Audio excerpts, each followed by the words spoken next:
Аз съм Цеко машината, а зад бита Левандовски. From Deutschland, римите са остри. Още съм сънен.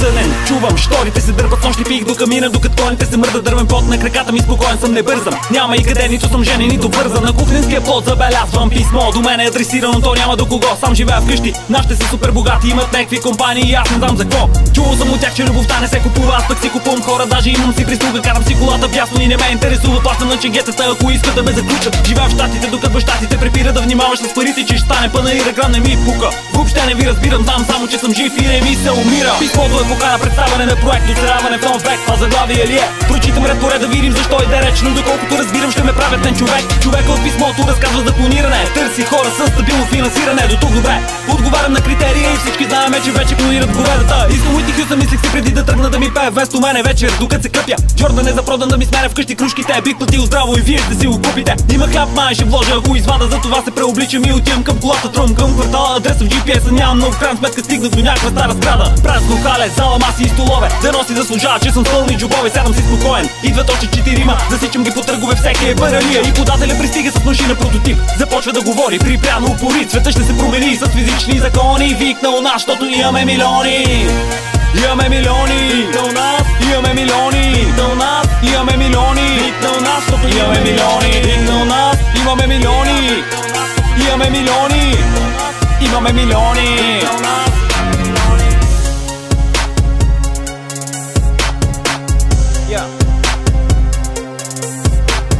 Говори 2 часа, вече съм заспал. Теории, истории, медни жици и кобалт. Каза, че събира човешкият ум във файл. Ако се клонира, на практика не е умрял. Валя пистолета право в черепа, братле, викам, ако оцелее, значи не е лъжец. Всичко стана в кръв, на пода той се спече. Добре, че го застрелях, иначе щяхме да улекнем. Не е никакъв учен на обикновен подлец, но в този момент машината скача човек до сущ като него, стои от път и кръв. Случвало му се е, този път не му е пръв. Първо си помислих, това са братя близнаци, но кой ще гледа на земята мъртъв брат. Скочих на прототипа, разсипах го и го почупих. Обърнах се към учени и с нож го продукчих.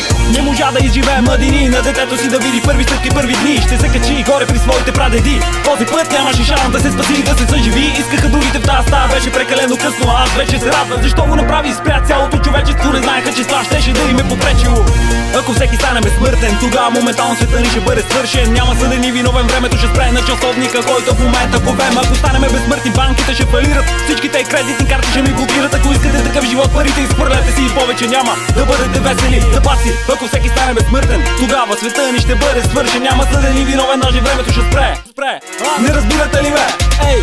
Банките ще фалират, всичките сметки ще ми блокират. Ако искате такъв живот, парите изхвърлете си, гръмна ги тях, защото бяха свидетели.